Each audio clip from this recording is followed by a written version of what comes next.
And I'm just going to go live. Are you ready? Yeah. Going live right now. We should be live. Hey guys, what's going on? Can we get a 5x5 in the chat? Please let us know if you can hear us. What up, guys? What's up? What's going on? How you guys doing? You guys coming to our conference? I really wish I was. Yeah. Oh, well, we can't have you on the show then. Well, we're gonna have to cancel this. Oh man. Sorry. Yeah, sorry guys. Nope, sorry guys. Thanks for tuning in, but Yeah. these guys All right. obviously aren't part of the Journey to Truth crowd. So no, guys, if you are looking to come to the conference, tickets are still available at journeytotruthcon.com. You can grab a ticket online or grab a live stream ticket if you can't make it. On-site lodging is sold out, as you probably already know, but if you want to come stay on site, you can still camp. There is camping available. It's beautiful grounds. I actually recommend it. If you like camping, it's a perfect place to do so. Or you can find an Airbnb or hotel nearby, or get on the Telegram chat that is on the website, and you can probably find somebody who's also looking for a roommate. Some of the cabins there actually have a lot of room, a lot of space. So if you're looking for a roommate, you might get lucky that way. We're really looking forward to it. Some great speakers this year. It's not strictly secret space program themed. It's a little broader spectrum, encompassing the entire awakening and disclosure. So we're really looking forward to it. I've got a question about that. Yeah. Well, do I get one of those? Do I get a free shirt like those right there if I go? Like this one? Yeah.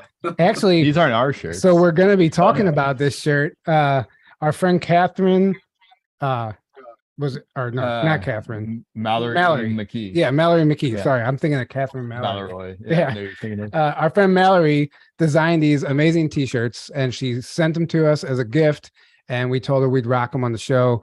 It's a mushroom Sasquatch tee, and I put that link in the description, mushroomtee.t-shirts or something. The link is below, but these are awesome. So if you guys want one of these T-shirts, you can find that in the link below.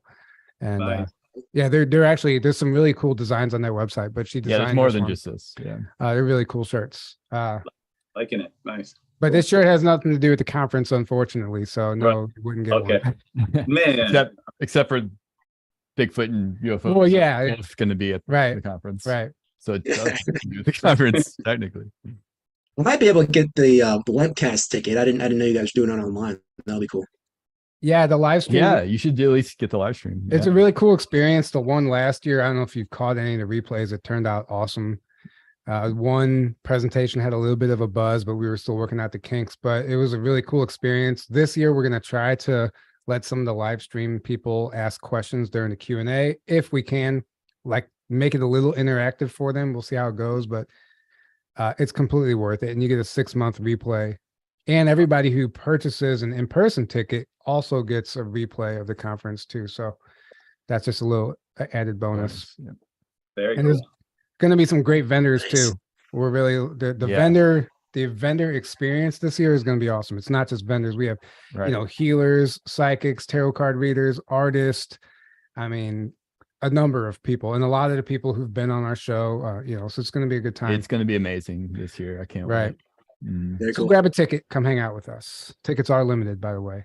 But there's still plenty left. There's still plenty left. Plenty left right now. Okay, so guys, if you don't know who we're talking to, you're about to find out. This is Derek and Daniel from Shred the Veil over at infinite.tv. They've been doing some great work, and if you've read the description, you know they're the grandsons of Daniel Salter, who wrote the book. What is it? I can't even think of the name of the book. Life with the Cosmos Clearance. Yeah. And apparently your grandfather had 38 levels above top secret clearance, right? And I'll let you guys explain what that is and explain the whole thing and how you guys are even here, why you end up doing what you're doing today. So welcome to the show. Yeah. Thanks so much. Yeah, absolutely. Yeah. Derek, if you just want to take it away and just kind of let us know how you guys got into this, who was your grandfather, what he was involved in, and we'll go from there. Okay. It's quite a story. I mean, I'll try to condense it down a little bit, but I'll let you know, just to start with, I mean, our grandfather was in the Air Force. He started out his career back in actually 1947, just about when he got out of high school. And basically all we knew growing up was like he was big into talking about all these disclosure topics like UFOs, aliens, and all this hidden secret government kind of stuff happening. And he talked more about it even with our parents and my mom, who's his daughter. And my mom's just like, this guy's kind of nutty. But as we go on, and I think Dan actually has more personal experiences with the information shared. For me, it was like I don't know. I feel over time I had a whole lot of experiences that kind of validated what he was talking about later on in my life. But this was long after he came out, and even we didn't have any clue that he had a top secret clearance or Cosmos clearance or anything like that. He said he went into the NRO back in 1969, just when he retired from the Air Force. So he goes into the book, which he wrote back in 2003. Now, before that book even came out, there was the Disclosure Project with Dr. Stephen Greer. So that's a really pivotal point in any form of disclosure that were related to UFOs, secret, hidden agencies, things like that, where all this stuff is taking place. So that happened in 2001, in May of 2001. And our grandfather was one of about 21 odd witnesses that went. And Dan Willis was one of them. We actually interviewed him. I was finally able to meet him, which was great, at Mount Shasta last year. But anyway, so the Disclosure Project happened, and that was kind of swept aside because 9/11 happened shortly after that. But our grandfather, we had no idea he was going to even go to that conference or that press club hearing. We had no idea like he was involved to that extent. So it was amazing for us as teenagers, about to go to college, and that bomb gets dropped on us. Like, by the way, your grandfather's probably involved with some really high level classified stuff. So we were kind of already set in our ways. We're going to go, have normal college and then corporate type of careers. And so me and my brother both became engineers. We kind of lived normal lives, but in the background, we've always had this information, and we've always questioned how much of it is true. And only until the past, I'd say, few years, especially 2019, 2020, when a lot's happened, in the forefront and in the public domain, where all this conspiracy kind of stuff and disclosure information starting to come together, and people are seeing it on a massive scale. So it just started to validate and confirm so much of what our grandfather shared within his book. And the book it is like the conspiracy. It's like the culmination of all big conspiracies of the secret government, the underground bases. Talks about the Greys, talks about particleization, which is like teleportation, mass particles to waves, almost like Tesla, and that quantum energy technology, light technology, the Star Wars program, weaponizing space, all the German technology, all the Nazi hidden secret space stuff going on, the Dark Fleet, kind of basically where that started. He doesn't go straight into the secret space program in the book, but he kind of leads in that direction. He's kind of like showing you this all happened way back in the 40s, 50s, 30s even, and it all just was building up. So he's kind of saying, look, this is what they were doing then, so imagine what they're doing now. And just so many things shared in that book. It's hard to go into all of it right now, but we can try to shed some light on some of it for sure. The challenge for us, the challenge for us is that when that book came out in 2003, our grandfather had started having a couple strokes by that time, and his health was really deteriorating, and he passed away a couple years later. So at that point in time, we really weren't able to really have good conversations with him about the book or talk about it or have him elaborate or go into depth on anything. So it's really unfortunate, the timing of all that, of when we, found this out. Besides, when we were younger in the 90s, and just him telling us stories when we go visit him out in New Mexico for the summer, and, hearing him talk about, Nazis in Antarctica and different things like that. It was, at that time I didn't know what kind of questions to ask him, or if I truly believed it. And, I shared some of that with my friends one time, and I remember they were just like, their minds were blown. And it was just like, and I realized, like, people don't really talk about this kind of stuff. It's not really accepted, or I guess as the truth. So people are really skeptical. And so I never really talked about it growing up beyond the conversations that I had with him directly. So it's been a long journey for us, finally, seeing this stuff come out over the last 20 years, and finding corroborating information. And it's really exciting for us on this journey to have this kind of backbone of this information from him, and then just to see where everything lines up as things fall in place and we discover more on our own. Yeah. Right. Yeah. So tell us what you know. Like, what did he share with you? I know Derek said you had more personal experience with him. Did he pass anything on to you guys personally, or did you learn everything from his book, or how did that look?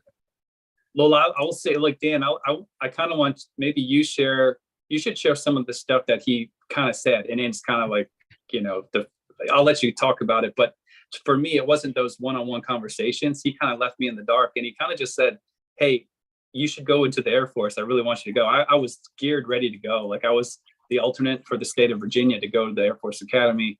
And luckily that I kind of just because it didn't happen, I said, all right, it's all or nothing. So I'm going the other direction, which probably saved my life in a lot of ways. But anyway, after 9/11 happened, just at that time I was graduating high school. But I'll let Dan talk about his like more conversational pieces, and then I'll tell you about more personal experiences, I guess. Might make sense. Yeah, that'd be great. Yeah. Yeah. So like I said, this is going from memories over 20 years ago, when I was a teenager. And one of the main stories was about the Philadelphia experiment, about time travel using the radar, underwater in the 1940s, and people coming back with parts of their body in the ship's hull, and deep particle. He was trying to tell me about particleization, departicleization, and what it ended up being time travel through that event. That had been the first time I had heard anything about that.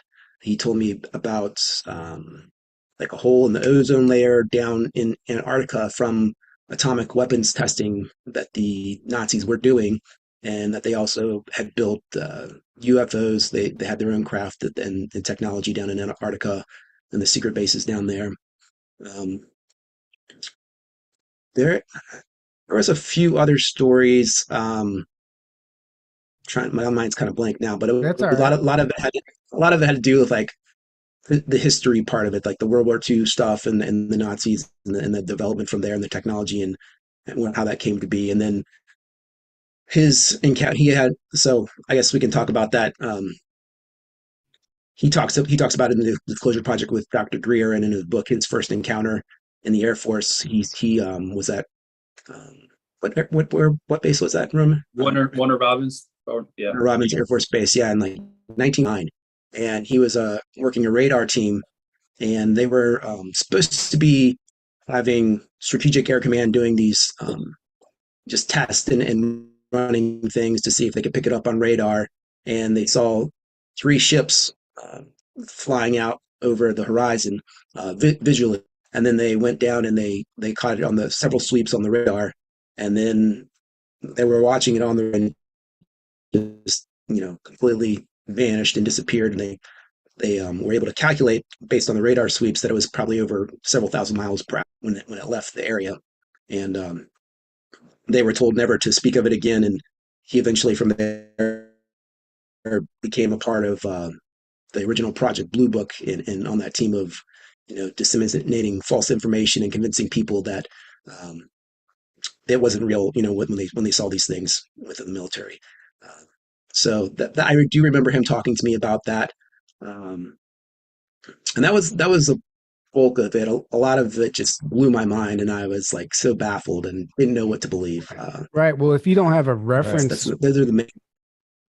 If you don't have a reference for any of that stuff, it is mind blowing. Especially if it's coming from a family member, grandfather.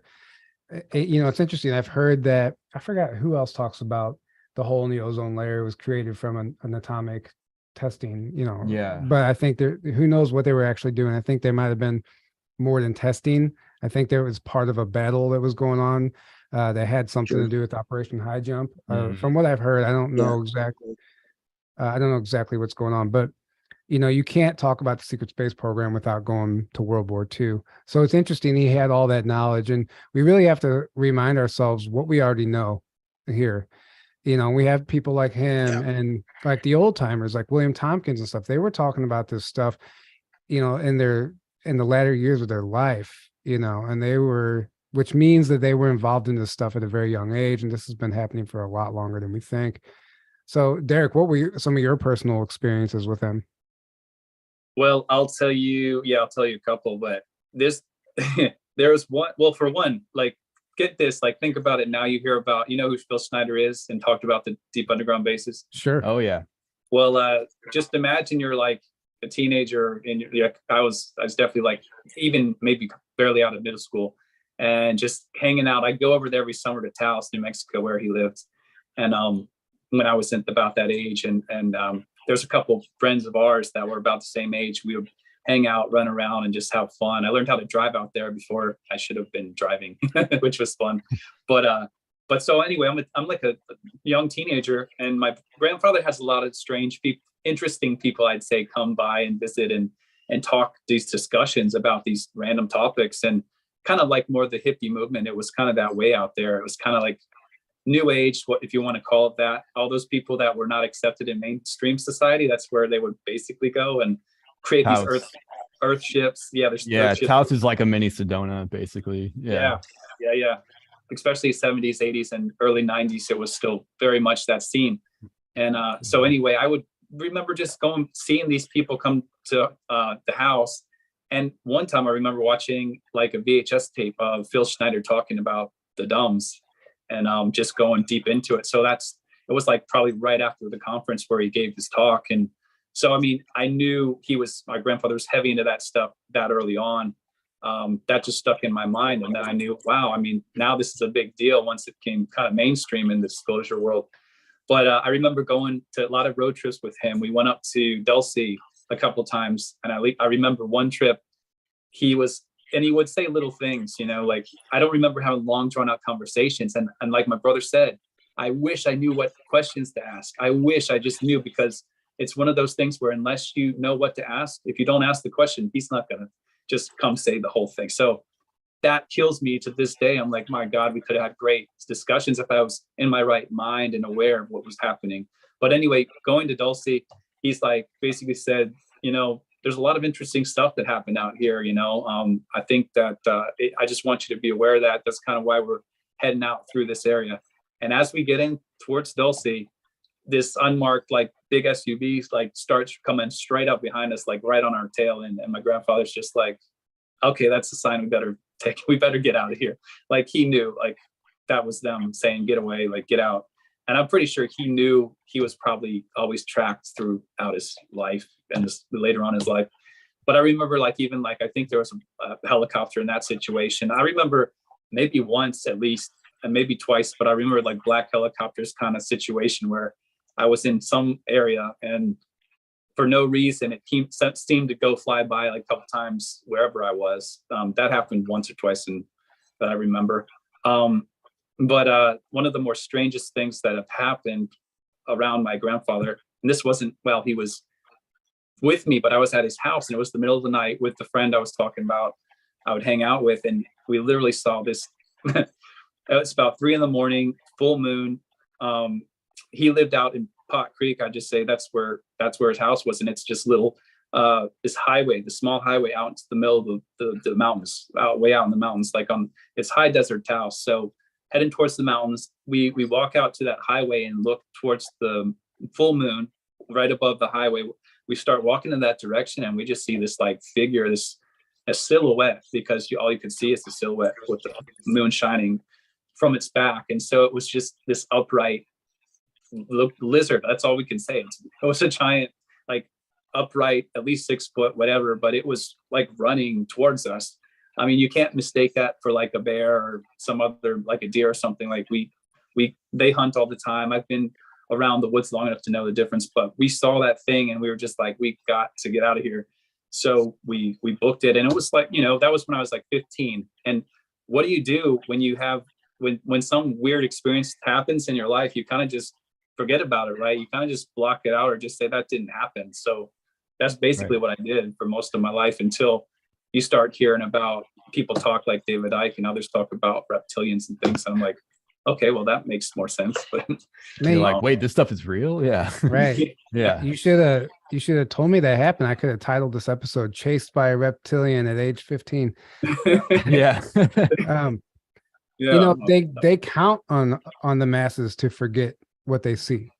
You know, Mhm. I'm just listening to some old Captain Mark Richards interview, and that's what he talks about. They count on the masses to forget because they know that we have a fear of not fitting in. So Yeah.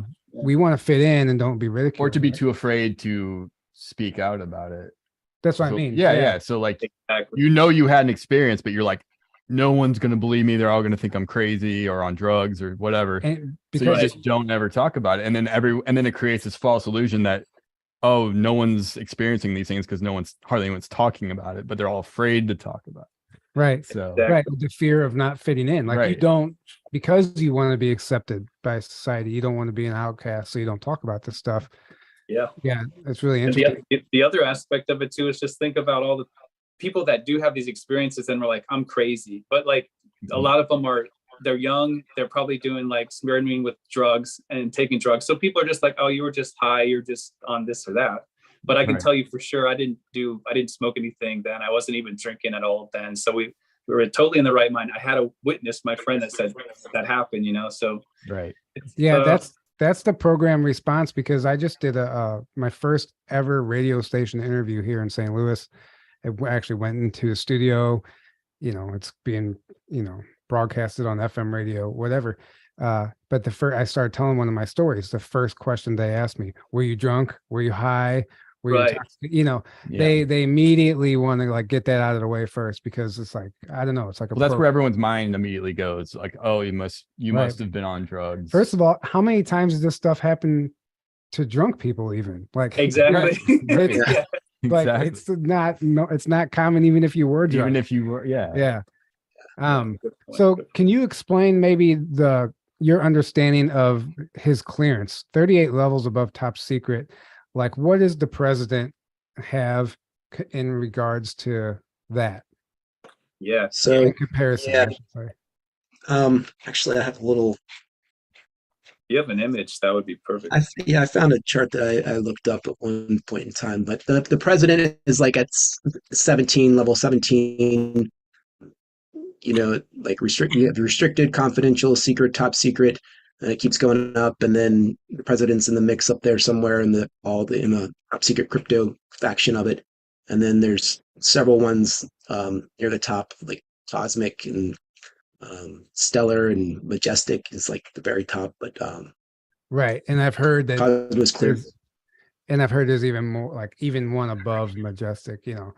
and it's Yeah. And that's the thing that people don't know. Yeah, people, it's so compartmentalized. You think you're at the top. Like he thought Cosmos was the top level. Like you don't know about the other stuff above your head. So that's why it's like Yeah. foreign to some people. Like I guarantee the president of the United States doesn't know what has ever heard of Cosmos or anything. Right. It's funny you said 38 levels because David Wilcock would always say he would get from insiders there's 35 levels above the president. So that's close to that number. So it seems like it's somewhere around.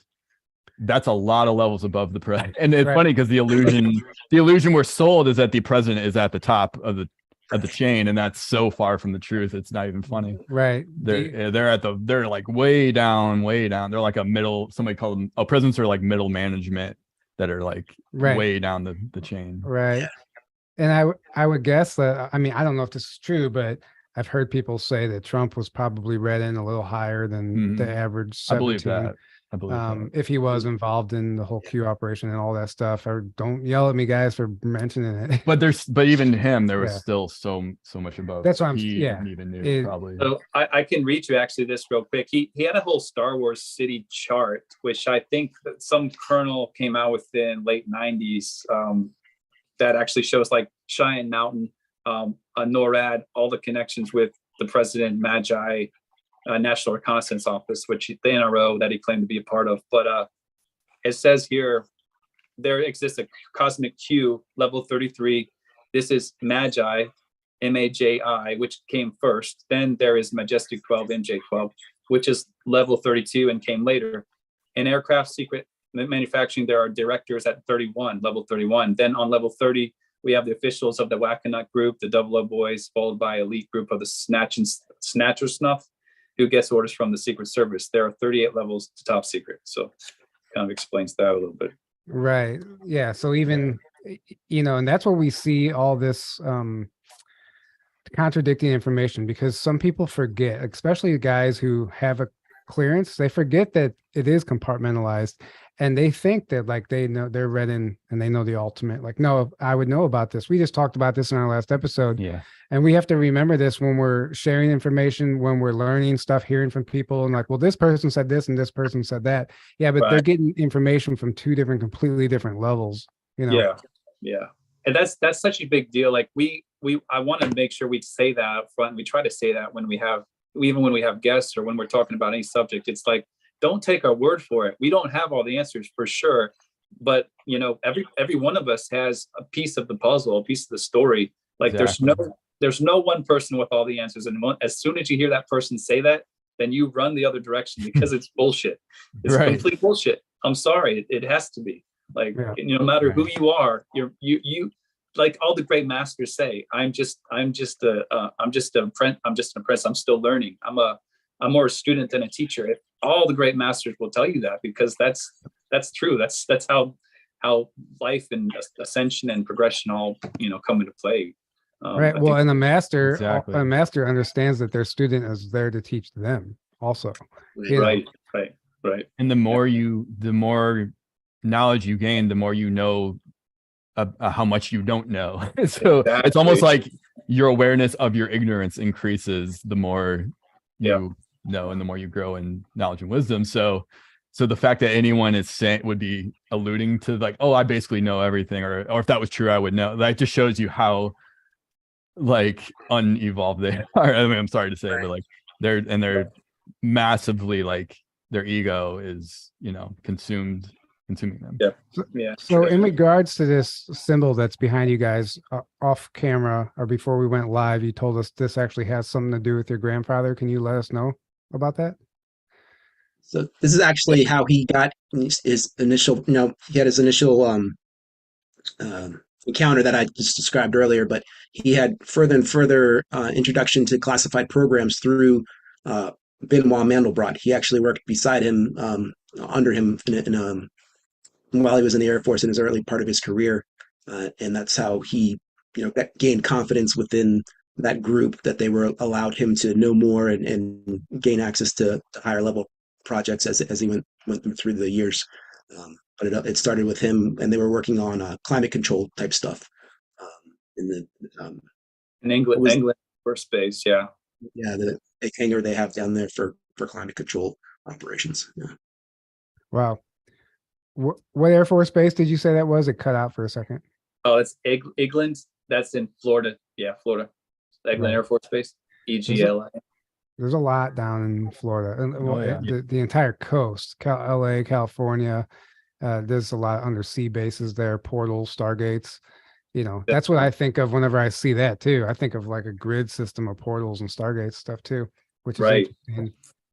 Now, I was just gonna say too, because of, I mean, it's a very, I'll just tell you, it's crazy the stuff he said. I always said back when I read the book, like if 2% of this information or 1% is even true, it could change the whole world. It could change everything.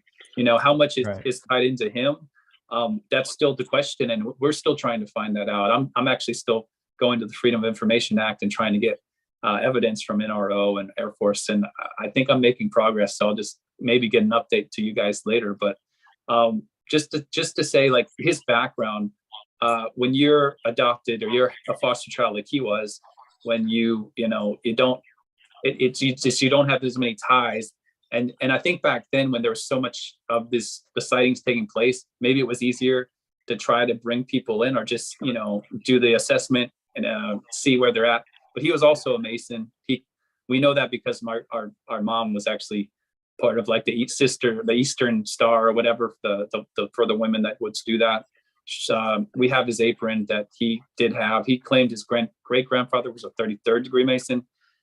And I think that was on his adopted side, his foster side. So like there was these connections he had. And I think that especially with the Masons, if you have any connection like that, you're going to usually get ahead or you're going to get accepted a little bit quicker. So Well, I think Yep.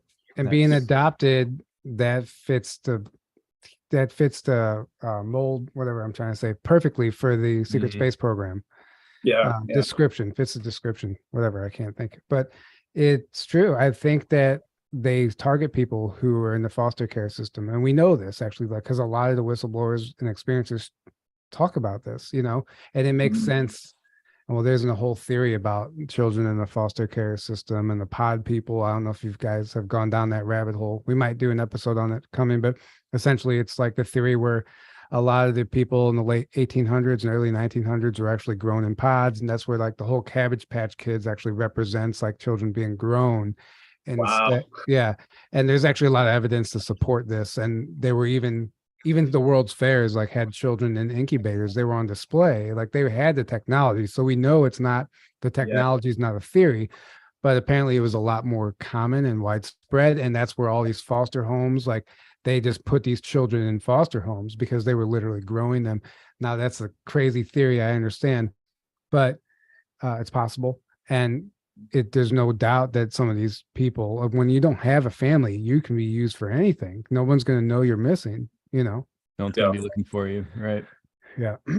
Definitely. All these missing children, like I hear it like when Tony Rodriguez was talking, and some of these people that they just remember as kids, like how many would just disappear, like thousands of kids, like, and it was normal. Like how in the world is that normal, and how is that not like addressed on a massive scale across the nation? Like, hello, like what, can we stop doing all this other shit and figure out what's going on with the kids? Like that's Right. crazy. That is insane. But that happened, and it probably still happens, but back then it was definitely, yeah, it was known. It was known. Like- far and wide. So in the book, now I can't wait to read this book. I wish I had Me read too. it before we done this, so it could be a better interview. But I'll just let you guys explain. Did he get in detail about like races of ETs, or did he go that far, or not? Did he even talk about the ET presence? Yeah, Dan, I don't know if you want to say much about it, but I think more or less he talked about the Greys, and I'm not sure how much. He said there was different races. He said there was the Palladians, the Zeta Reticuli, the Orion groups. He did list them out. He didn't go into a lot of detail, but I know in talks, there's interviews of him actually we found later on, much later, from the 90s, where he's giving some testimony, and he talked about the Greys more than anything. So I know in the early days that's what they were dealing with, those crash retrievals in the late 40s, 50s. Mainly it was the Greys, and that those agreements that happened one way or another, behind Eisenhower's back with MJ-12, things like that. So he addressed all that, but I think the Greys is what he really talked about more or less, because that's where a lot of the technology transfer stuff was taking place in the early days too. So yeah. Right. Maybe some of the Trojan horse stuff too, I think was happening. Right. Did you have anything to add to that, Daniel? I don't know. He had jogged my memory a little bit about, talking about the Greys. When I was in Taos visiting over the summers, he would tell me about the Greys quite a bit, and that was like a lot of what he was really familiar with was working with the Greys. And I also remember now him showing me VHS sets of like actual UFO footage. It was all like black and white. I don't know where he didn't. I don't remember where he said it was from, but I remember him showing me that. And yeah, definitely he talked about ETs all the time. That was his main thing. And Did he ever give his opinion on what he thought the Greys were, like, or not? Like not personally to me, but I do remember the videos he's talked about how most of them were droids. Most of them weren't really actually biological. Like they were just suits that they would wear to come here, or it was almost like androids. That's the only way they could, get around in our atmosphere, stuff like that, different topics like that. So. Right. And Captain Mark Richards used to talk about the Blue Greys. He said the Blue Greys aren't the same droid minions that we hear about. They're actually an organic gray that most of the time they live in undersea bases. So it's really right. No, I was just saying the term gray, I think, gets used a lot, but there's all these different types of grays or Zeta Reticulans that get all lumped into this one term gray. Right. There's the tall grays, and there's the android ones you're talking, and there's the ones you're talking about, the Ebens, the Ponti, that Sue Walker. Right. There's all these different races, and some are more the Mitra service to self or so-called negative, and some are Right. are actually benevolent, or at least neutral, so Right. And they are that's their what I don't, agendas. and I don't like people always just trying to, of course, we discriminate against our own human race. So of course we're going to do that with any alien species. So I don't want to just say like, oh, one's good, one's bad. Like, of course you're going to find a mix of everything, in every Yeah. race. Reptilian, same thing. There's Yeah, like the Draco and the negative, Well, and the when Succumber and the negative ones, and then there's actually benevolent ones. and the interesting thing is, if you listen to people like Mark Richards, Max Spears, James Caspel, they talk about at the very top, the white hats, the black hats, they're reptilians on both sides. They're just a good reptilian and a positive reptilian, or a negative. Right. So, and like one of them has aligned with the humans, the other one is like the draconians, the Dracos. So we don't ever consider that. We just think, oh, all reptilians are bad, when technically some of them are, we're actually aligned with some of them. And the way they describe it is, it's a war for the planet among a bunch of different ET groups. And then we're just kind of caught in the middle of it. So, and we're the other side of that war. I guess it's up to us to like overturn all of that and, take the planet back for ourselves. But these are Right. just concepts that we don't really consider most of the time. We just want to paint everything as black and white, good and bad. Sure. Exactly. Yeah. Yeah. And then he actually said, I remember he had like a hot tub. He'd go out in the back in his back porch, and he'd get in the hot tub and he'd smoke his cigar. He loves his cigars. And he'd look up and he'd see Orion's belt. And I remember he said, that's where I came from. That's my home, something like that. So he aligned with Orion somehow for one reason or other. Yeah, he was very spiritual. He was very into like Native American spirituality, being out there. He had some Native American ancestry in him, and he was really proud of that. And so he thought a lot of that, and it tied a lot into what he was, doing on the UFO side of things, and in the cosmos and the stars, and associating it with that spirituality side of it. So How old was he when he passed away? He was almost 70. 80, I guess. Yeah. Yes, mid 70s, I think. Yeah, somewhere around there. Yeah. Well, it says in the obituary, because I had to just go look it back up. It says he was born in 2027, so he died in 2007. So 28 or 27. So yeah, but he was already on his way. 80 then. Mhm. Yeah, but he or was 79 maybe. Right. Mhm. So like I when think he was on came the out, cusp. Yeah. he said he was 75 when the book came out in 2003. So he was really kind of on his way out Mhm. as that time was already approaching. So like we said, by the time the book came out, you couldn't really make sense of anything he said, or if it was half true or what, because he was degrading so quickly mentally and physically. Sure, But, sure. It just makes me look forward to the future because, these guys talk whenever they're retired. Mark Richards did that. Well, he was wrongfully imprisoned. William Tompkins, your grandfather. This is all post-retirement, so imagine what we're going to get from the guys who are active now, that are once they retire. Like by the time we hear about all this stuff, like they've already moved on to so much more. They don't even care that we're talking about this. exactly. Yeah. Exactly. Yeah. I think that's where we're at. Honestly, that's where we're at. And I think too, like, yeah, there's no way they can hide any of this. The floodgates are about to open up. So yeah, I think if we can see that happening all over the place. Yeah, just in a nutshell. But I totally agree with that. Something else I was going to mention about, the first time he talked to us about this stuff, I remember he sat us down. I was only like 10. And my mom said, hey, come into the kitchen. Pop-Up has something to share with you guys about his UFO experience or some experience in the military. So that's when he officially first came out, at least to the family, and said, I was a part of this back in the late 40s, early 50s. And he talked about that first experience. And of course, as a kid, we listened to that.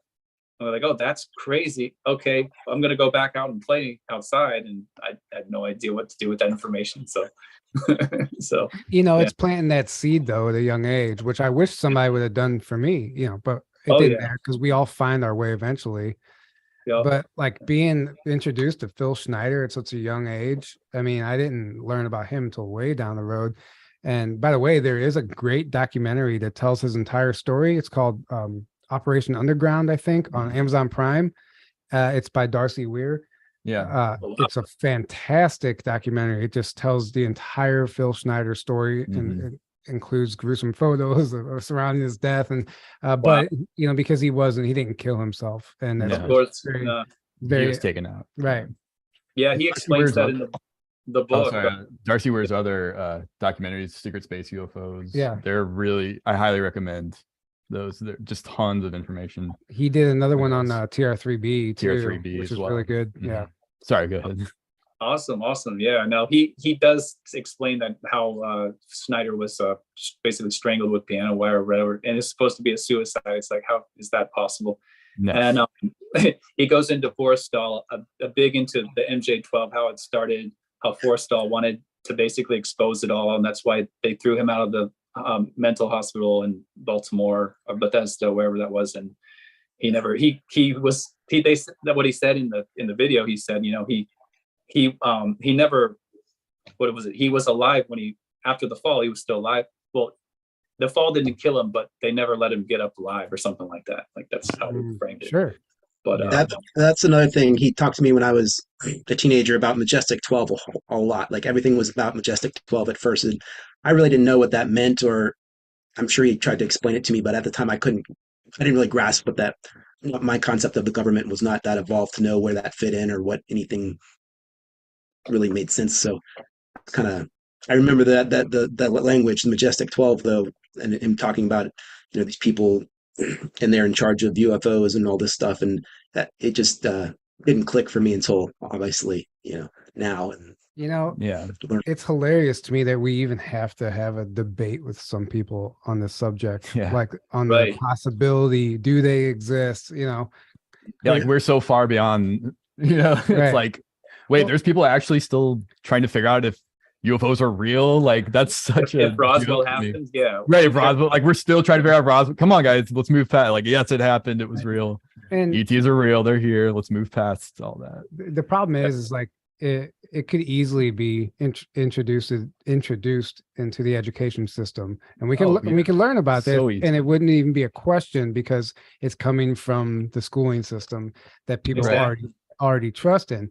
But since it doesn't come from the universities and all that, we have to argue about this and debate about it. But it's everywhere you look, and books like this one and the information that's out there, it's overwhelming. The evidence is actually overwhelming. It's laughable that people still don't believe in this stuff.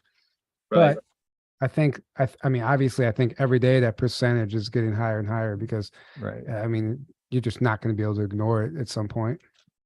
It's such a good point. I mean, we've all been brainwashed through our education system, and we see how they're literally dumbing us down every generation by generation. It's so obvious. I don't know how people. Of course, we see it, but I mean, some people just say, no, we're still the greatest nation in the world. The USA, we'd never harm our own people and do wrong to. I don't know. That irritates me. Of course, it frustrates people that see the damage it's done. Right, so. Yeah. And we don't want that to happen to our kids. And I think that's why me and my brother now are fighting to really talk about it, because we're at that point where we have to raise our kids in this crazy world. So let's try to fix it now as much as possible. Right. So. Right. Exactly. And that press club in 2001 was a pivotal moment in ufology and disclosure. And that's undeniable. I remember watching that online in like 2010 or something when I finally found it on beforeitsnews.com. I remember that. That site was around back then. Yeah. But I remember seeing that and being so blown away back then. Just like, wow, it was a pivotal moment. And people like have a problem now with Greer being tied to it because, Greer has this narrative where there's no negative ETs. And obviously like, he might be controlled opposition. Yeah, he might be. But if he doesn't think there's negative ETs, that's a kind of a big red flag. That's a big red flag. But that being said, he does a lot of amazing work. His documentaries are amazing. He did that. He did Disclosure Project 2001. So you kind of don't throw the baby out with the bathwater, with anyone. Yeah. Dr. Greer is definitely a badass. I wanted people to know that he is a badass and he's fought for his life to stay alive. But I do feel too, like, he's careful what he says and what he should and shouldn't say. And I think he comes out with information when he knows it's okay to come out with it. And maybe the push he's in is what they've allowed him to do. They said, well, we'll let you run with it, but You don't, can't say this. Yeah. yeah, don't do this, don't do that. Like, I think it's obvious the way that that's being played out right now. And Right. like John Right. Warner just said in our last episode, he heard that Linda Moulton Howe was told she could talk about the cattle mutilations, but not the human mutilations. Like, so Mhm. they're like, hey, you can talk about this, but not this. She was probably threatened, I'm sure, like, Right. if you go outside this box, you Right. don't want to do that kind of thing. And- I've seen and, a lot of people. We don't actually know what's going on behind the Right. scenes. So we Right. can't just like paint anyone as the enemy or control opposition, because there's a lot more involved than just that. Right. Yeah, definitely. And I remember I met Greer. I was trying to get information about our grandfather and like the actual unedited versions of the film footage he had, which he kind of just shrugged me off because he had his entourage. It was the premiere. It was whatever you call it, the premiere of the series in LA. And I was Yeah. in the after party event or whatever. And David Wilcock was there, of all people. Oh, no way. Nice. And my God, was I an idiot for not like realizing how a connection he had with the actual event Disclosure Project. And the fact that he interviewed our grandfather. I had no idea when I saw him there and said hello. And I said, oh my God, thank you for all you do. And I didn't ask those questions because I would have gotten so many answers. So Right. we're still trying to find out to this day certain information that David Wilcock knows, that Emery Smith knows, because he filmed our grandfather in the Disclosure Project. And we talked to Emery Smith one-on-one and kind of just haven't been able to contact him again. So all these little pieces that are there and they're like at our grasp, at our fingertips. And we're like, oh God, okay, we'll get there someday. But Yeah, David always talks I forget about I forget which David I forget which David Wilcock book it was, but he referenced our grandfather like 3 different times throughout the book. I think it was his Really? third book. Ascension, yeah, the one Ascension where he- Mysteries. Ascension Mysteries. Mysteries. Yeah. That's an amazing book. Yeah, Yeah, really. David always I love talks about that. how he was at Disclosure Project in person, and he said Yeah. that's where a bunch of I think multiple insiders like came up to him after that or at that, and started, and like one guy I remember he said came up to him, he's like, "You're about 85% correct" or something, and he's like, if you go get some food with me and I'll tell you the rest. And then he started talking to him, and but yeah, he Yeah, always who talks was about that? how he was there. So did he say who that person was? I remember that, but I don't know if he's. I can't. He did. I think in the book. I think in that book he does. I can't remember. Real quick, I want to thank Maya. I believe that's how I would say that. For the donation you gave earlier. I didn't get Maja or Maya. Thank you. Thank you so much Thank for you the so much. donation. We really appreciate that. Jack, it reminded me, Jack said, do you have enough to buy eggs after donating? It's funny. Yeah, I mean That's an interesting That's topic. true. Guys, don't eat eggs. It's clogging your blood. Actually, we probably even shouldn't eat. Eggs are going to be the next word to get us censored on YouTube. right. Watch. You can't say egg anymore. Right. Yeah. Right. No, I was. We briefly met David Wilcock at Contact in the Desert in 2019, and he Nice. signed our grandfather's book for us. And he was telling us that he remembers meeting him and talking to him at the Disclosure Project, and we only had like 5 seconds to talk to him because then next people had to come in. But Sounds about right. Yeah. we'd love to have more conversations with him on anything about our grandfather, because it seems like he did have some more interaction there that we would love to know. And the same thing with Dr. Greer. I'd love to hear about. If you guys can get us in contact, every time we talk to somebody, we're like, anybody have a connection with these people so we can actually get some answers? Like, that'd be great. We try to get connected, and we were like, Yeah. he's a hard one to get connected with. Right. That's the only thing. Yeah. And everybody has their opinions about a lot of these guys now, but like you said at the Right. very beginning, everyone has a piece of the puzzle. We always say it too. And, they've done a lot of groundwork to pave the way for us, and we can't forget that. And we have to be grateful for that. And No one's perfect. yeah, exactly. And it's actually good to hear about this stuff because it reminds us that we're all human. We all make mistakes, and we don't need to be so hard on ourselves either. Don't put anybody up on a pedestal. Don't make them your messiah. Like, that's Don't the do whole. it. That is the opposite of what you're supposed to be doing, and apparently that's what a lot of these highly evolved advanced beings that are trying to help us say, like, stop trying to worship us. That you did that for thousands of years. Let's move on to the next level where you guys just are one with us. We can start having real conversation. Sit at the big boy table. Stop playing with nuclear weapons in the sandbox like a bunch of little 5-year-olds. Like, Not killing each other. Right. Yeah. Yeah, like That's how I look at it. It's crazy. So, Right. Right. Exactly. Amen. Yes, I exactly. wanted to say when we were talking about, Phil and people being killed for talking about this, I didn't know this until just recently. It was, so if you can't tell, I've been rewatching all the Captain Mark Richards interviews, but yeah. apparently he was friends with Robin Williams, and he says that Robin Williams did not kill himself either. Wow. Yeah, Wow. he and Robin Williams' wife was actually getting upset with Robin because he was communicating with Mark in prison, because Mark's been, communicating with everybody via prison. He has a life sentence that he was Right. wrong. Yeah. Carrie wrong- went into that. Carrie Yeah. Cassidy. Yeah. Yeah. So, but he was friends with Robin Williams, and he says that there's no way he killed himself, and there's a lot that doesn't add up there. Wow. And his wife didn't want him talking to Mark because she was afraid of that. So it's really interesting that we get to so freely talk about this stuff now. Yeah. Yeah. Because people were being killed, but now people are Yeah, just right. being mind controlled, and it's a different way. We kind of take it for granted now because Right. that's just how it is. Like most people now there's too many of us talking for one thing. There's no way. Exactly. Like David Wilcock would always talk about. He's like, you have nothing to be afraid of because there's no way they're going to be able to take out everyone that's and there's too many, and they also don't want to validate, especially if you're an insider speaking out. Well, now that you're out in public, the second they take you out, they're going to be validating all of your information. That's the last thing they want. And what I'm thinking about, so they're not going to do that. I'm thinking about too, though, like somebody like Robin Williams, like Mark Richards said that he knew secrets. Obviously, if he knew Mark, he knew stuff. Right. But when a celebrity talks, it holds a lot more weight than any of us saying something. Exactly. A lot of influence over a lot of people. Right. Just like what Elon Musk, like him or hate him, like what he's doing with the Twitter files right now, we can do 100 episodes about it and it won't get any attention. The fact that a big name says anything, like it goes so much further and it has a global impact. So that's why those people are probably targeted a little more than us. Mm-hmm. But still, and definitely on the subject of child trafficking and all that whole scene. That's all the main musicians and actors, like you said. The ones that are really gotten killed lately are the ones that were going to speak about that. But they get them before they start speaking about it. That's the key here. Right. They hadn't come out yet. If they already had come out, then they kill them. Then they're validating everything they're talking. Exactly. Notice how all these suicides happen before they're able to come out talking. Right. There's the key.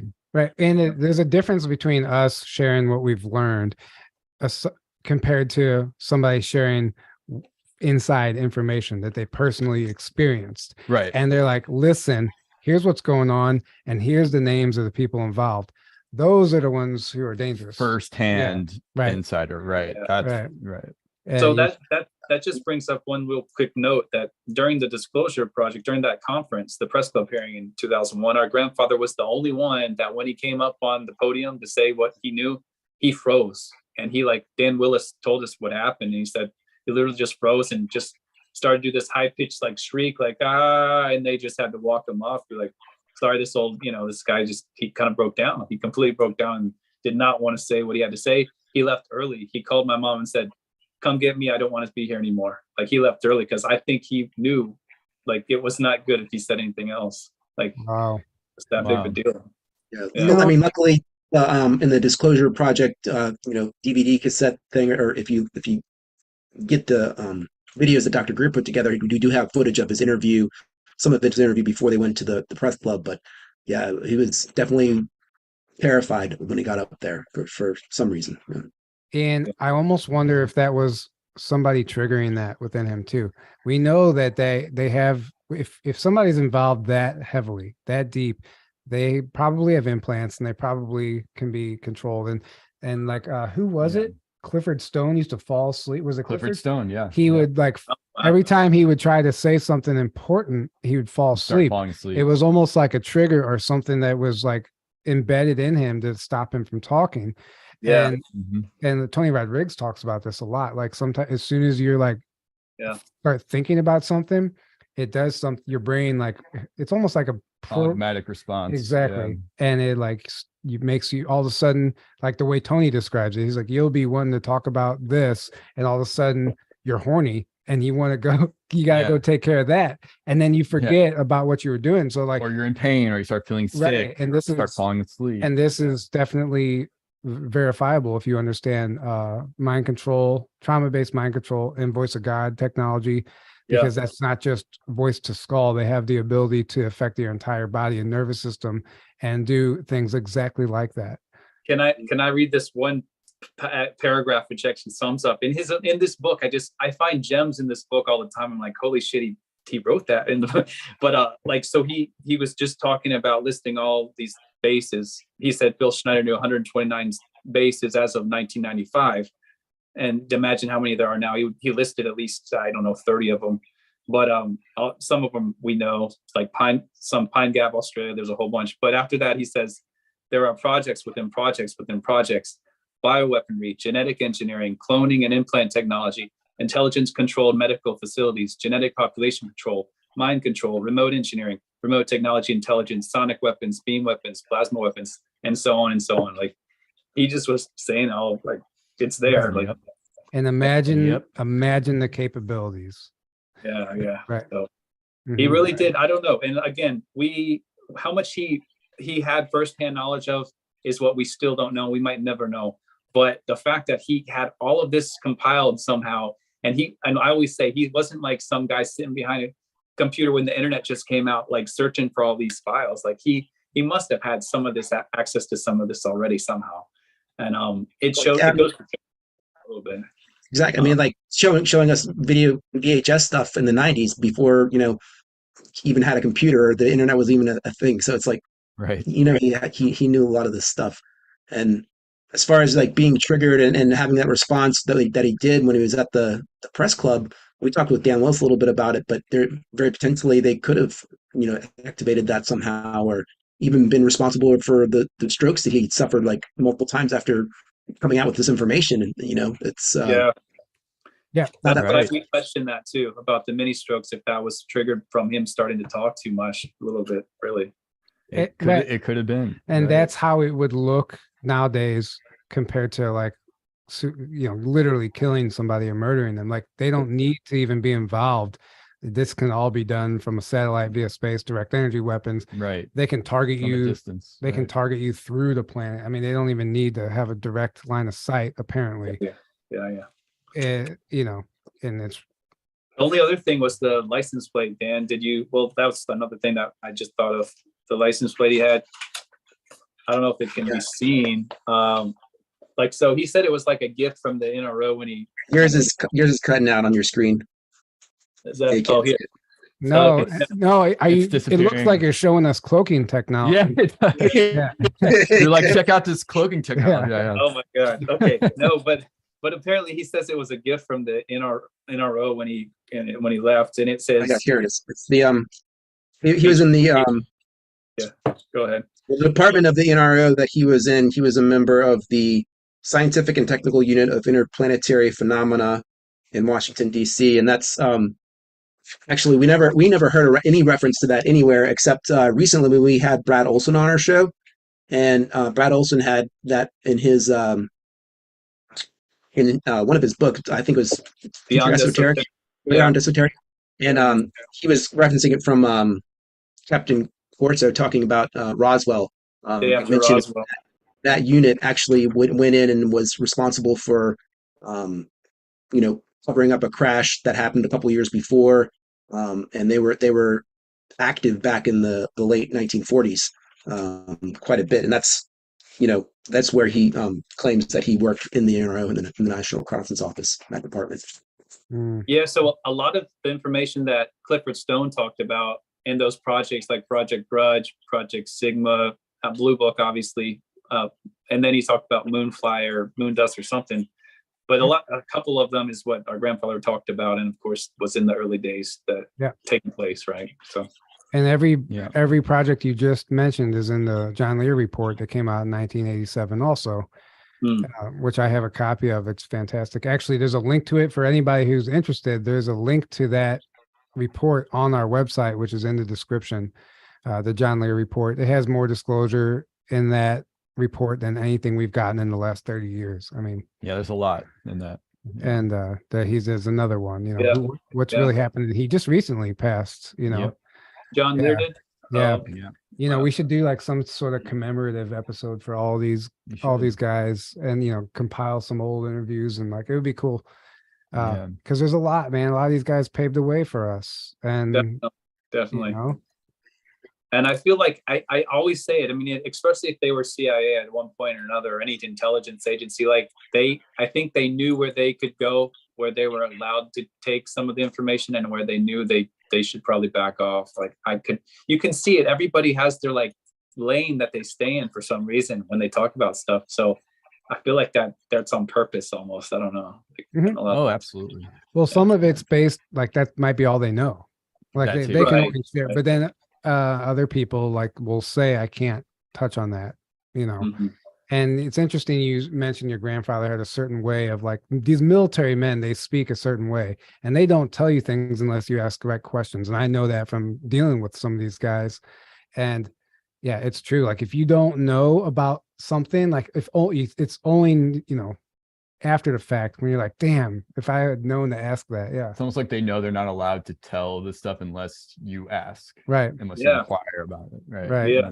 Well, That's part of the, what do you call it? That's part of the code or whatever. It's almost like I feel like that's almost a Masonic thing too. It could be anyway, like that you Yeah. can't really. Well, They don't- apparently it's a stipulation of some NDAs, like you can't talk That too. about it unless you're asked directly. Like Right. you can, if somebody says, "What do you know about aliens?" You can't say anything. But if somebody says, "What do you know about the tall gray Mitra who signed a treaty with President Eisenhower?" Then you're like, okay, like you have to ask, exact Yeah. Exactly. specific questions. Right. That makes sense. I want to give a shout out to Bill Cooper too. He had a lot of praise to Bill Cooper, and I followed him very heavily. The fact that he was killed shortly after exposing 9/11 and saying, this was all done by our government, and Osama bin Laden was going to be the target, is the scapegoat, and then of course he died right after that. But Right after that. Right. yeah. So, but Bill Cooper was a huge inspiration, and my grandfather said he knew Bill Cooper, and he was kind of a mentor to our grandfather in a way. So yeah. Nice. You're gonna have to send me some of the old videos with him. I've never seen any interviews with Bill Cooper? no, Oh, with their your grandfather, Salto. Daniel Sure. Salto. Yeah. Yeah. We kind of, I've compiled a few, like, and I've even tried to like splice them and put them into my own. So I can try to get you that. And we're even trying to get even in his book, there is a bibliography. It references his own UFO files from 1995 in VHS format, which I don't think it's only his only little stack of VHS that he had. I don't know if it was the copies that Nancy Red Star probably has, who helped write the book. But anyway, we're trying to get that still off of VHS into digital. So my brothers haven't. I have, yeah, I'm storing a bunch of things for my mom, and I found a lot of just a treasure chest full of VHS tapes and old books and notes that he had and stuff from his career in the military. And I'm trying to convert these VHS to a digital format. I'm striking out like every little device I buy to try to do it. So eventually I'll get there, and we can finally share that information. But yeah. And it's cool you guys are carrying the torch. I'm sure he's proud of you guys. And, you have a mission. You have an actual mission to get this information out and figure out everything that he knew and everything that you can. I'm sure you could read that book a few times and learn something new every time. And light bulbs will go off. It's going to be an interesting journey. Yeah. And we didn't touch upon the last chapter. That's the last thing, is the Wingmakers. And I don't know if you guys are familiar with that. Oh, dude, tell me everything you know right now. I'm so fascinated with the Wingmakers. It's a rabbit. That is a huge rabbit hole. I'm going to Chaco Canyon in a couple weeks. Yeah. And that's where the cave there is where the original Wingmakers material was found. Right. And I've been called Ancient there. Arrow site. Right. Yeah. And so tell me everything. Well, he tried to go there himself. From what Nancy Red Star said, he tried to go, and they basically just told him, get out, you're not allowed here. So he was big into that, and he knew if he made that the last chapter of his books. So we know that it held a lot of weight. And the ACIO and that organization, he mentioned that, the only one in the Disclosure Project to mention them, and give that some validity there. And wow. So we're trying to really search for answers there. To go into the Wingmakers is too much to even begin. Like, we think for sure it's linked to, you know, the NSA, then to the ACIO and blank slate technology. I think all that was the onset of what the secret space program stuff became, and the 20 and back programs. I think it all sort of came out of that, or a version of that anyway. I think it's all linked in a lot of sense to that topic. I know you've read the Wingmakers website. You had to have, right? Sure, of course. Yeah. The And Neruda interviews. The Neruda interviews are great information set. We did a whole series. Go watch some of our shows. We did 2 episodes on the Wingmakers exclusively to try to decipher all this stuff. And it's still like, you know, at the end of the day, you use your own discernment. I think they're trying to hide the truth in plain sight, and they're trying to make it look like, you know, a nice artistry creator's story. And of course, James has changed his story from the beginning of the site, and somebody's done a very good job of telling you how it's changed over time, and how James has kind of said, you know, this is just all my work. I came up with this just for your benefit. You have to find or go to the original link, the original Wingmakers that hasn't been edited to get the best meat of the information, I think. Right. Yeah. Yes. Yeah, we use that Wayback Machine to find the original website and find, you know, the exact text original that came out. Yeah. And I put that link in under one of our recent episodes where we were talking about it. I don't remember now, but if I find it again, I'll throw it under this one. That in particular, you know, people have heard me say this before, but the reason I found Wingmakers was because of a dream I had. I didn't even know the Wingmakers was a thing. I had this dream, or what felt more like a recall. It was so real. I was on mission on another planet with this group of time travelers. We called ourselves the Wingmakers. Oh, wow. And we were flying one of those dragonfly craft that you see in Dune. Like that, literally, it was identical to that, except this was a water planet, and like all the facilities were out on the ocean, like on stilts. And we had been caught, and we were being taken to, like, being held as prisoners at this one facility, and we tried to escape, but it didn't work anyway. And we would use rocks, like we would use like local stones or crystals as actual time travel devices. And like, because each crystal stores data, it's a record keeper, and that's how we would time travel in this memory. There's so much truth to that. Right. But when you go to the ACIO website, they talk about the extremely advanced device, like a stone that would be used as a time travel device. And like all these bells were going off. I was like, these light bulbs were going off. And then I was synchronistically guided to Chaco Canyon and like all this stuff. And like, there's no accident. Like, I don't know if I have a connection or what, but I have to go and find out. Like, maybe I'm going to get a download while I'm there. Right. Yeah. You should definitely follow your intuition, man. Do it. I hope you're safe though, whatever you're doing. Right. Yeah. You're not supposed to go over there. I don't care. This podcast without you. Don't come back. Right. Now, that the one thing that we don't know, and maybe you're curious too, because they mentioned that there's 7 of these around the world. That the Chaco Canyon is just the first that was discovered, and my grandfather said we'd find the others when it's time to find the other ones. But there's a lot of talk about these space arcs, so I'm always curious, like, is there a direct link to that, or is this another version of that same activation that we're supposed to all, you know, as a planet, find at the right time? And there's so many links that, you know, I don't know how they overlap. I don't know. It's interesting. Yeah. And I've heard about that, like other caves, but they specifically said other caves, didn't they? Like other sites. And the new, and that's, I don't know, because it's the newer site that actually shows you all 7 of where these sites are. Yeah, they list them. Yeah. Oh, I didn't even know that, because I haven't gone to the new site. I just I was like, I don't even want to like myself with that. Just give me the original stuff. So that's how I've been forever. Yeah. So, but I think the most fascinating thing for me was the philosophy of it when they went down. When if you read the interview that Kerry Cassidy did with James, the guy who was like the webmaster, it's amazing how they go through it, and they include aspects of the Anunnaki and this whole thing, and about, you know, our soul's incarnation and everything like that, and our spiritual journeys and what we're doing. it's a pretty epic philosophy to learn about. It's really amazing. I mean, the material is, yeah, it's something And to definitely I'll dive tell you, into. I'll tell you this much too. Like, think if you want if you want to really step back and like know there's like layers upon layers of deception and misinformation and these other higher dimensional levels that we hopefully will get to. There's still a lot of misinformation and disinformation among these beings themselves. Like how far we think it goes, we can't assume that we know. And it's just there's just too much. There's so much to talk about on that. So I think it really opens your eyes up to what's really possible. Yeah, what's really out there. Yeah. Right. Yeah, the misinformation is interesting because like where does the truth start and the lie begin?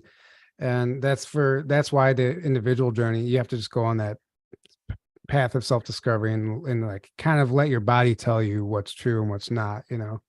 Right. And that's the other part of this. Like, there's no one correct way to go on the journey. This is your own personal journey. Everybody's has a different path they have to go through to validate or confirm, like, this is true. This is my truth. I just found it, but that was a trigger for me, or this book, or this video, whatever it is. Like, your life is meant for a purpose to go and find those things, the hero's journey that you have to take to find that.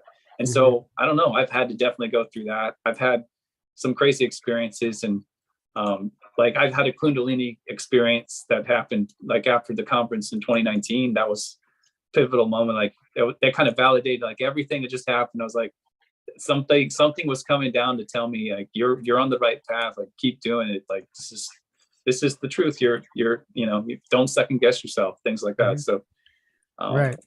Yeah, Right. like just direct knowing is Yeah. kind of like James Gilliland says it, and I love that. It's like a Mhm. direct knowing. I always see those Bigfoot stickers that say "believe." I just want to, Yeah. I just want to see one that says like "no." No. Yeah. Well, Yeah. and we can connect with all these beings ourselves. That's the thing. Like Right. some people are waiting on disclosure and waiting on them to be like out in the public, like, oh, I can go and talk. Well, you can already connect. You just gotta figure out how to Mhm. do that. And Dolores Cannon, like, that reminds me of her, and the fact that she had so many cases. Of course, she didn't have her own direct channeling. It was all information from her patients, from all the hypnotic the sessions all the sessions she did.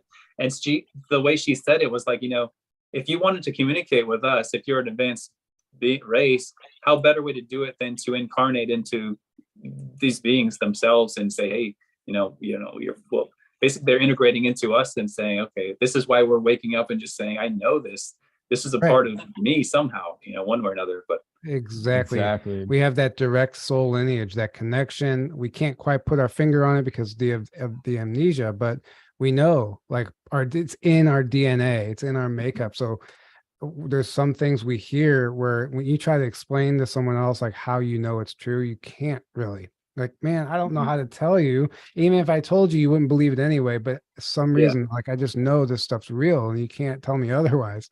Right.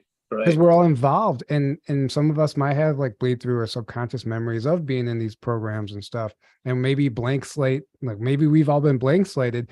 The Wingmakers guy, the reason he came forward and found that journalist was because he was quitting the organization, and he knew that the stipulation for quitting was to be blank slated, but he didn't align with what they were doing anymore, or whatever the story was.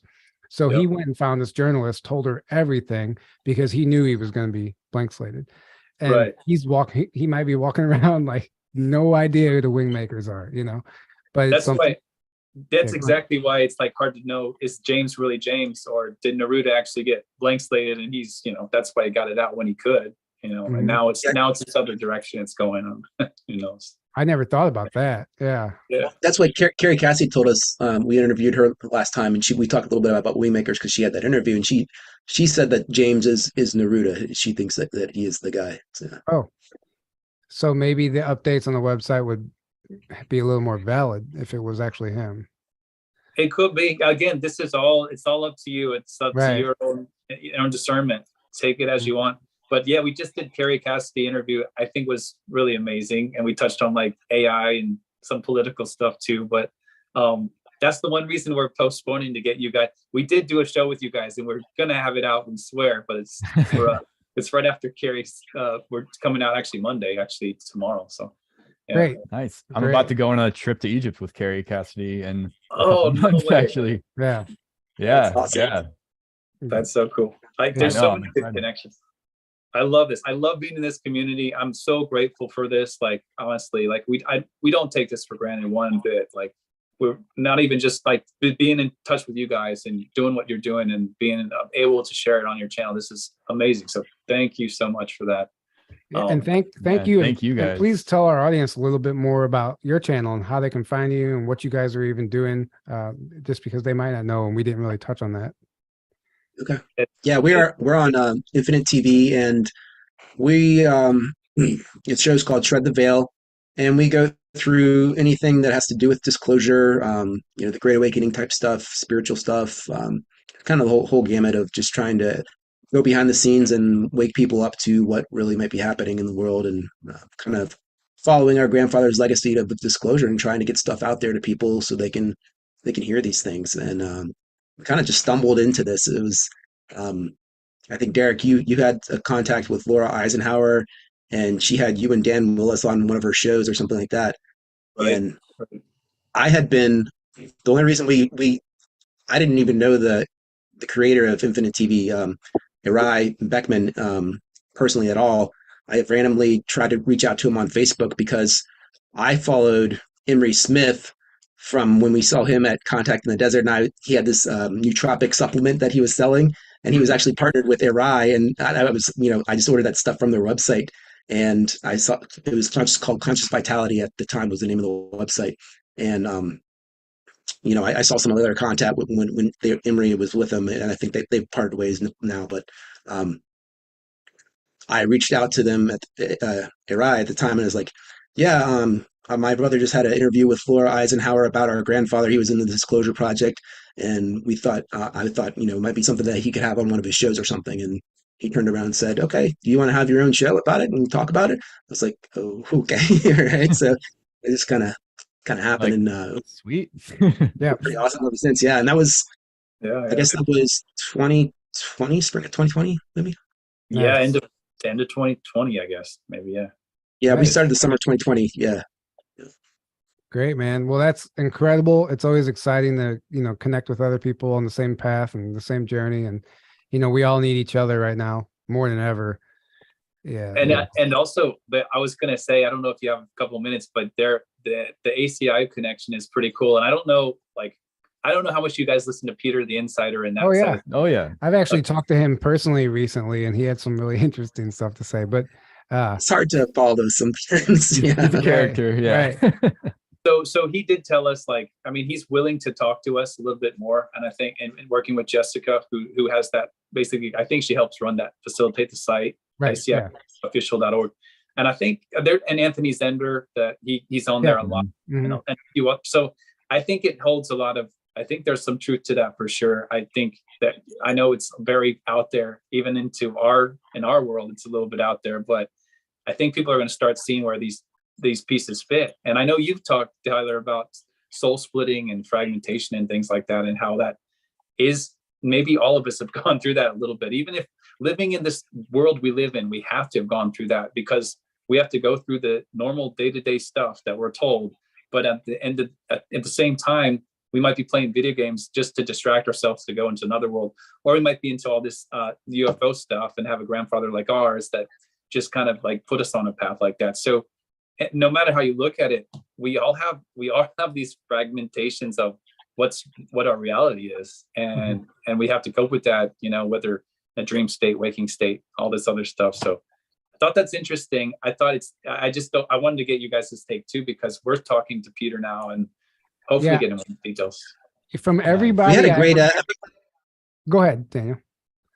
I was just saying, we had a great episode with Jessica from the ACIO this past summer, going really in depth about some past life experiences she had, because she's very intuitive about the real society and the Nazis and the pre-World War II stuff, and it was it was really cool. She went really in depth on a lot of the things that our grandfather talks about extensively in his book as well. So it was a nice connection with her.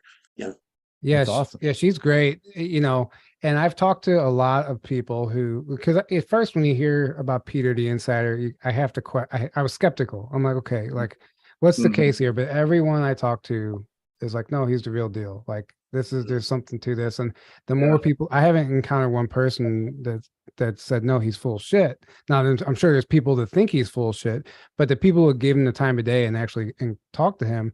Like, I had a one-on-one conversation with him. You know how he has access to the ACIO database and he can pull up files and stuff. And Right. he shared some information with me that may or may not be true about myself and programs I'm involved in. Right. But when he told me, my whole body started having this like reaction. I almost had an anxiety attack. Like, I was remembering some of this stuff, and I had to stop him actually. Because it was too much. It was too much. Yeah. And like having that experience, like you have to ask yourself, like, who is this guy? Like, what's his actual involvement? But I've heard that like he's possibly controlled also, who knows? Who knows what's going on? But the work they're doing, like him and Jessica, their channel is awesome. It's really deep. It's really out there. You have to have some reference or baseline understanding of this information before you jump into the lengths that they go to. But a lot of parallel realities, parallel lives, time travel stuff too. It's crazy, but and that's what I was gonna say. And he even told us that, actually, Tyler. He said something before we started our show, and he said, by the way, you and your brother might have been in this or that, involved in something. And I'm not going to go into that. Like, I want to get more validation before saying anything. The same way. I'm not even going to talk about it. Yeah. Yeah. But that's exactly what he told us. And we're like, oh, wow. Okay. Right. Yeah. Right. Unless I remember something, I'm not going to talk about it, I'm like, because who knows? Yeah.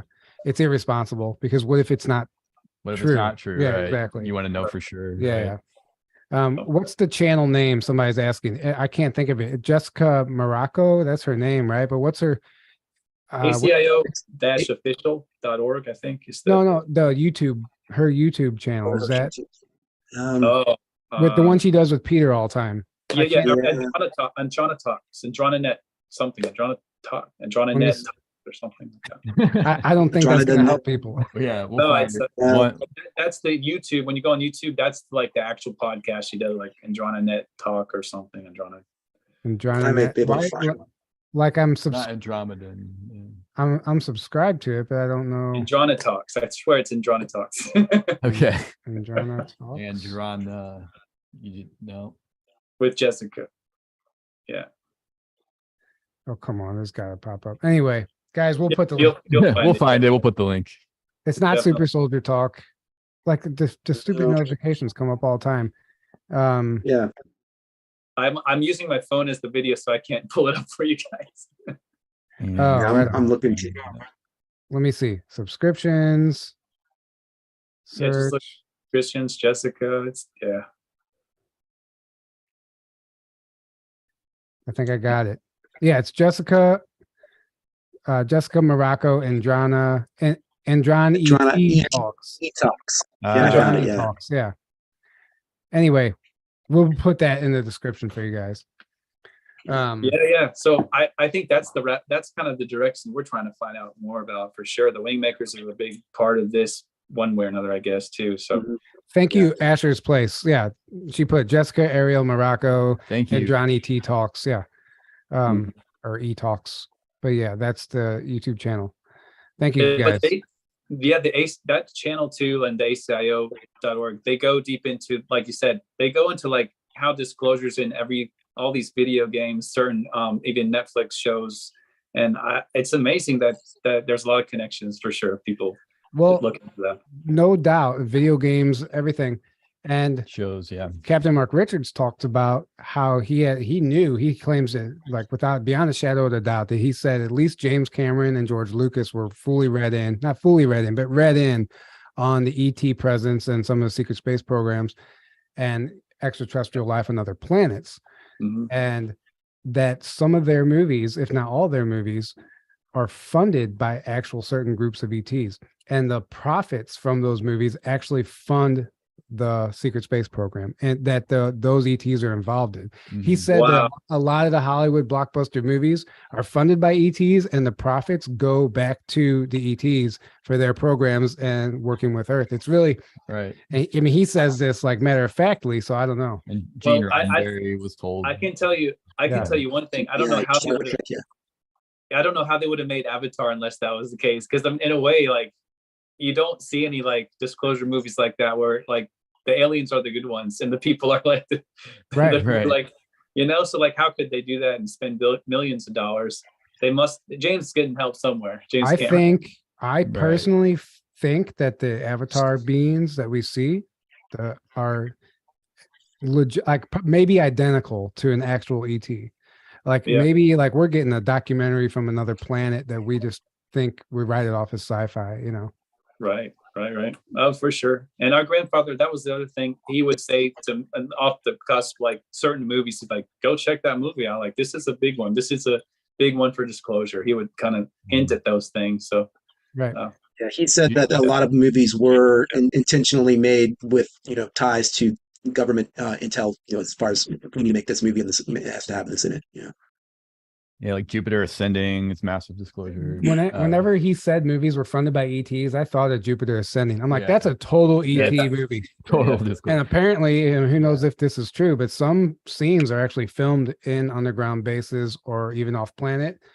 Now, that's obviously I wouldn't hearsay, doubt it. but like Yeah. sometimes we might actually be looking at a real ET, a real off-planet civilization, or a real underground base right. that we're not supposed to know about, but we just think it's a movie set. Stargate SG-1, Right. total disclosure. Right. Yeah.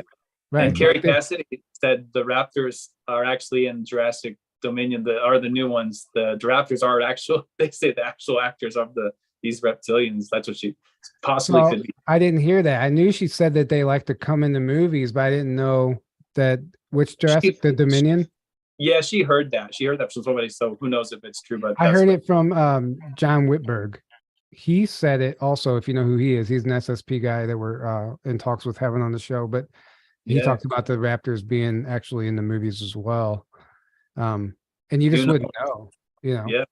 Yeah, who knows? I mean, I think that's what disclosure really is. We don't think it's happening, but guys, it's happening, and it's gonna happen. Like it's something speeding up quickly. And we always talk about the fake alien invasion and that part of how it's gonna play out. And we talked about that with Carrie because Mark Richards Randy Kramer said that even the good side, the White House, might even be the ones to invoke this and cause it. I don't know. Like I don't, who knows? But like either way, like we have to be ready and cognizant of what could be possible, what could happen soon. At this point, right. I think anything's possible. Like everything's on the table. Like I don't count anything out. I wouldn't be shocked if any of it happened, and I wouldn't be shocked if none of it happened either. Like who knows? Maybe this is going to be just a big dud. Who knows? But like I feel like we're here for a reason, saying this stuff, and there's more of us coming together, and it seems to be speeding up for a reason. So I hope we're getting prepared and helping people get prepared one way or another. So yeah, no doubt, man. There's a huge wave, like the ripple effect that we create just by having these conversations, having conferences. It goes a long way, and that's why they get attacked, and that's why channels get attacked. I mean, they understand the power that we have. And disclosure, like John Warner just said, after all his research, he finally fully understands disclosure has to come from the people. We're not going to get it from the government in any way, shape, or form. Like no matter, they're going to give us what they have to tell us, but the real stuff, what's actually going on, like that comes from us. Well, that's the control system. It doesn't make any sense. Why would the control system actually like it's when you understand how things actually work and how this you would laugh at the idea of disclosure coming from the government, from any government or the intelligence agency. And like, no, they're there to cover it up and keep this control system going. Mm-hmm. The disclosure is going to come from the people that aren't in that or that are not attached to that system, that are having these experiences and speaking the truth. And like I always say, they all have blood on their hands in this cover up anyway, and they're not going to tell on themselves. Right. So they're tiptoeing around trying to figure out a way to do this without telling on themselves and, incriminating themselves. Right. That's Yeah. the other thing I didn't say. The CIA did approach me when I was looking for work, and they did want to see if I would be interested to join. And I was definitely like, that's probably not going to work for me. So, but it was an Take- interesting way You- to get in. Yeah. You're Yeah, definitely in the secret space program. There's no way you're not. Totally. Maybe one of my alters is. I have no idea. But that's what I mean. Well, Like your yeah. consciousness, like part of your consciousness somewhere. You don't get like the family connection, almost joined the Air Force, CIA, like Check all the boxes. right, exactly. Yeah. I don't know if it's crazy. I'm still, but I'm so like nuts and bolts, and I always have been. I haven't had like, these things that happen where I had this being talked to me at night when I'm sleeping. Like that doesn't happen to me. So it's just I try to stay like with like what I can say as evidence as proof that, this happened. But That's Yeah. the safest way to do it and healthiest way to do it, yeah. and smart. And thank you, Rob Sullivan, for the donation. Thank you Thank you, very much. Rob. We appreciate that. One other cool little thing, if you guys want to check it out, the other thing I didn't share is like I had a JFK experience on a Norwegian board, and I swear people think that's crazy, but like I had a full blown like conversation that was like 10 or 12 questions that went on, and I was with good friends that had no idea what kind of questions I was asking, so I know they weren't just like messing with me. But this was crazy. I have it all transcribed. I talk about it on the show, so people feel free to see that episode. Conversation with JFK. you That's said? amazing. Yes. Yes. Right. I That, want to. yeah. I want to hear that. I mean, you can tell us about it right now, unless you don't want to talk about Yeah. it. I mean, like, just to briefly say, like, some of the key things he said was, I asked, what's the main thing you want to share with everybody? Now I didn't ask like who killed you, because I think it's kind of obvious he did that. Well, yeah, But, the guys that tried to hire you killed them. Yeah. Yeah. So no, I asked, so what's the one thing you want people to know? And it read dark money. It was dark money. And I said, who's dark money? And it was just the abbreviation EST. And I assume that just means the establishment. Yeah. The deep state. Deep It's- state. And so that's the one thing he knew that was probably going to come. It's going to be this downfall, because it was the deep state monies. It was the CIA that was obviously wanting to keep everybody, any intelligence that had that access that he wanted to dismantle. He wanted to break up the CIA in 1,000 pieces, as they say. So like all that came to a head. And with the UFO disclosure, he wanted to go to the moon with Russia. He didn't want it to be, a race. He wanted to be, a joint venture. So like all these things were culminating right before he was assassinated. So that was one thing he mentioned. I asked about Forrestal and Eisenhower, and Forrestal, he said, Eisenhower said something like not to talk. Basically, Eisenhower said not to talk to him. Forrestal was like, I do a lot of things. He did a lot of things off radar, is what he said about Forrestal anyway. He went on a rant at the end, and I swear this is exactly what I was seeing as it came through, and what after asking the questions. But it was a rant towards the end, and it was something like, votes don't matter, for the people, no more garish, which I don't know what no more garish is, and the great B, Barnabas, some name which I can't decipher still to this day. So if people want to help me out with that one, but it was just like a rant towards the end, and it was kind of just saying like, look, yeah, votes don't matter. This is, Well, we know that. It's all a fake control. it's a system. show. Yeah, Well, It's a show, right? I just recently learned, the Tavistock Institute, who's responsible for all this mind control, and they've really done a lot of studies on this and implemented it around the world. Well, they discovered in their studies that the colors red and blue overlaid create the illusion of alternate reality. Mhm. And they kind of describe how it works, but then they used examples of like the 3D glasses, the red and blue. When you put them on, it creates an overlay of an alternate reality that you can't see without the glasses. Oh, wow. They said the same thing is being done with the government, the red and the blue.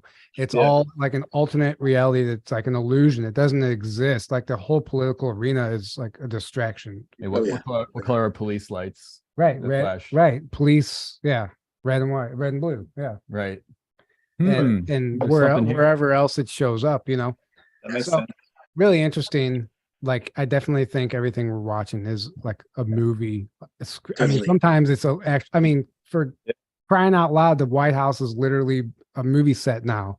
Like, yeah, yeah, Right. I mean, you can't even argue that. They've even showed footage, like it's not even a theory. So, Yeah. like, they're telling you without telling you, like, guys, you are literally watching a movie, and this is a scripted, like everything's scripted.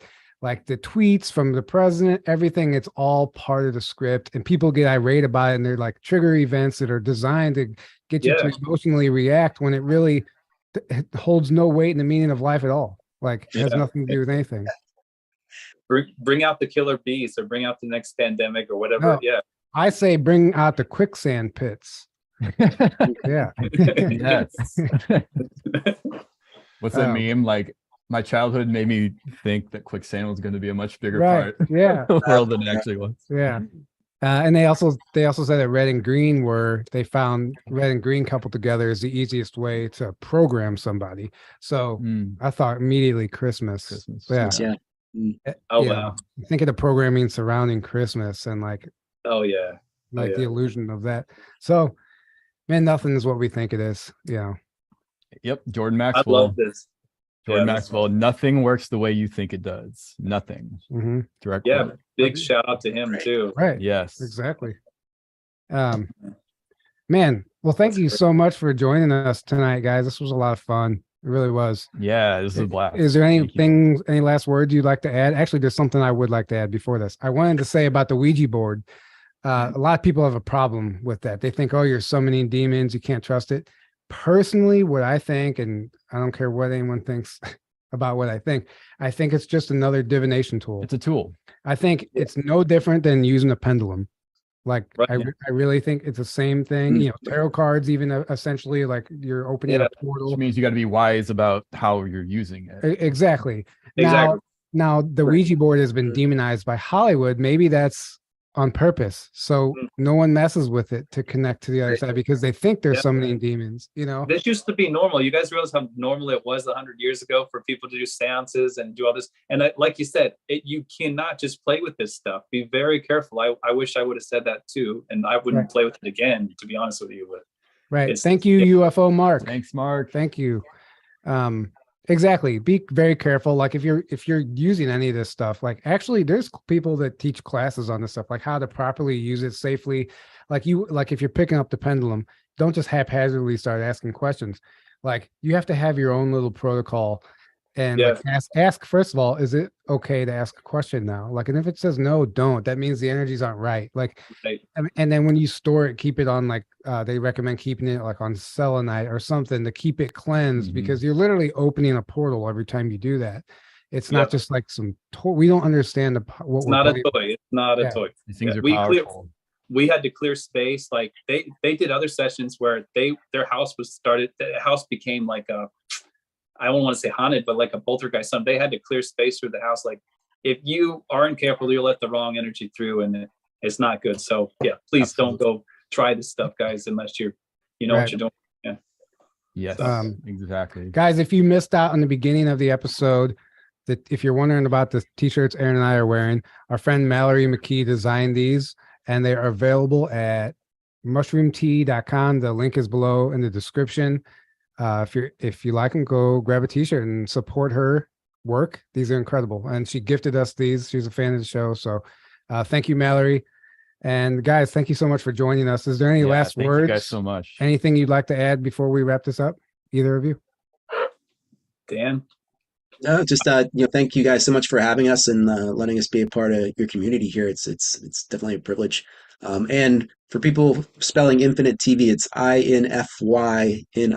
So a lot of people get confused with that. But I have that link in the description also. So, and it's free to subscribe. It's free to subscribe and then see, but you do have to subscribe and have a login to see all the content. But other than that, keep an open mind. Obviously, follow your heart, follow your intuition and discernment, and do your own research. Don't listen to anybody else. But yeah, you'll find the answers if you search for it. That's it. Yeah. Amen to that. exactly. Yes. And when you start searching, they kind of present themselves sometimes. Like Exactly. they show up Mhm. when you're not looking. You got to meet them halfway. Right, exactly. Exactly. Love it. Love show it. up when you are looking. Love you guys. You guys are awesome, by the way. I You will if I guys. can. Yeah. Thank I you so mean, much. You guys are amazing. yeah, it's too bad you can't make it to the conference. It would be awesome to hang out with you guys. Yeah. But yeah, definitely we'll do this again. You know, I can see us For working sure. together in the future for sure. And yeah, any new information, let us know. We'd love to hear it. Perfect. Cool. Thank you guys. Awesome. Yeah, we'll have Right. you on too for sure. Thanks again. Yeah. Yeah, Right. definitely. Good night, everybody. Thank you for the donations. We love you all. Love If you want to all. join us at our conference in May, grab a ticket, journeytotruthcon.com. If you can't make it, make sure to get a live stream pass for $99. It's going to be a lot of fun. We look forward to seeing you guys there. Really excited about that. So until next time, guys, have a great evening. Good night. Good night, guys. Take care. All right. And we're off.